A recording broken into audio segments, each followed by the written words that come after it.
Hey guys, Eric and Roth here. After a holiday weekend, so this is going up a couple days after the last Breaking Bad episode, Rabid Dog aired. Which is why it's late. And we're going to hone in on a couple specific topics here, things that we're thinking about now as we're only 4 weeks away from the finale of the show. I know, I was thinking about that today and I was bummed. We're all going to have some less, we're going to lose something in our heart when Breaking Bad is gone. But of course, everyone's wondering how it's going to end, and a lot's in play right now. One thing this episode really underlined, though, is Hank kind of, he's going really far. You know, he wants to get Walt, and it's almost becoming dangerous how much he wants to get Walt, and is so, you know, just honed in on him to the detriment, you think, maybe of other safety. I don't know. What do you think? Oh, yeah. I mean, I think that at this point, Hank wants Walt more than he wants air, more than he wants anything, you know? And more than he wants minerals. Maybe. I'm not going to go that far. Right. I'm not going to go that far. He probably still wants minerals a little bit more. Okay. But here's the thing, is that he is, and I think it's very clear, he is now Walt's mirror, because everything he's doing is in the name of, this is what is right, and I know it's right, and everything that Walt is doing is, this is in the name of my family, and I know it is. But truly, the real issue with both of them is ego, hubris, right? Yeah. Because Hank feels so betrayed and so personally betrayed because he didn't see it. You know that on some level that his ego is simply bruised, and he is willing to sacrifice Jesse and to sacrifice an innocent life just as long as he gets, well, and there's a question about how innocent he is. Right, that's what I'll say. I will say I don't think we're at the point yet where we could say, you know, Hank is as bad as Walt. Sure. Because yes, he was pretty stone cold there about Jesse, about basically saying, hey, if he dies, he dies. That gets us Walt too.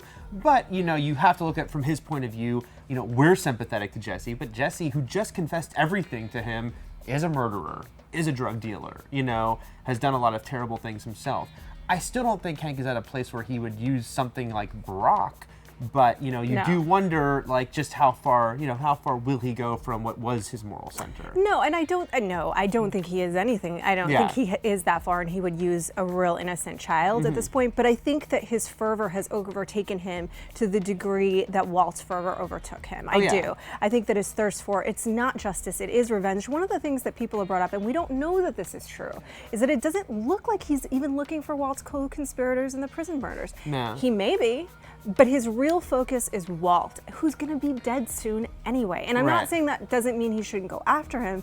It just seems that the focus is so narrow that he's missing the bigger picture in some way, and that it is no longer about justice or some lofty idea. It's about him being personally offended. Oh yeah, he's not being a good cop here, that's for sure, because it is become so personal for him and is such a vendetta. At least he brought in Gomez this week. You know, he hadn't even brought in anyone else until this point. So now I would love to see that conversation. Yeah, me too, me too. So at least he did bring him in. I think that's one of the things, by the way, of having so few episodes left, is they kind of have to skip those beats. But he's still not doing it the right way, that's for sure. Now, you have a theory here, because clearly, you know, he is not treading lightly. He is escalating the hell out of the situation, which is going to force Walter White, we know, doesn't back down. And you have an idea about where this might all be going as far as this showdown between the two of them. I do. I think that one of the things that we've really learned about Breaking Bad is that they're not sort of throwing in plot points willy-nilly. They're not just throwing things in and never coming back to it. There's things that they come back to a couple years later, a couple seasons later. So one of the things that struck me, and I think struck probably a few people, was Marie talking about researching poison online. Well, not only is that a big character beat for her, because she is now equally obsessed with vengeance. Oh, yeah. Does it bad for Walt? Cool. I don't care about anything else. I'm staying and giving him lasagna. Right, you know? right. But the thing to me is how I think that's going to maybe circle back around. Again, it serves two purposes. We see Skylar's totally over the line. Everybody's crossed the line this episode except for Walt Jr. Except for Walt Jr. Whose only purpose is to show how bad the rest of them are. To eat breakfast and to show how bad things are, yeah. I still think it's about the cancer. Right. It's not. I think that Walt will, in the end, use the poison against himself just as one last FU to Hank and Marie to set them up. And I think that's a really interesting theory, because, you know, there's no way out of this where Walt lives when you really think about it. Even if he gets arrested, it's like, and then he dies 6 months later, unless there's a miracle cure, which they're not going to do. He's going to die at the end of this story. So the how he dies is a question, where he is when he dies. And that's an interesting theory, because it would be Walt's victory, you know, he's still going to die. He can't avoid that. But it would be, you know, he would win at the end. Heisenberg would win And that's the question is, is Vince Gilligan going to go for that dark an ending? Certainly he could. This is the thing that strikes me about that. Two things. One, you would say, well, he would have to know that Marie was researching. No, he doesn't. Jesse taught us that he doesn't have to know that, and he could still win because he's luckier than you. He's very lucky. He's very lucky. He got lucky this episode when Jesse mistakenly thought that guy was there to do a hit. He could have incriminated himself in that moment. He was ready to do it. He was ready to talk about Brock's poisoning to Jesse, who was wiretapped, but luck got him out of it. So no, that could happen and work out just through luck. But here's the other thing. If he wins in that way, if that is the big last FU, then it's either highly moralizing or has an anti-moral lesson in the sense. Either nobody wins, according to Vince Gilligan, because nobody deserves to win and everybody's wrong, or there is no rhyme or reason and evil can out.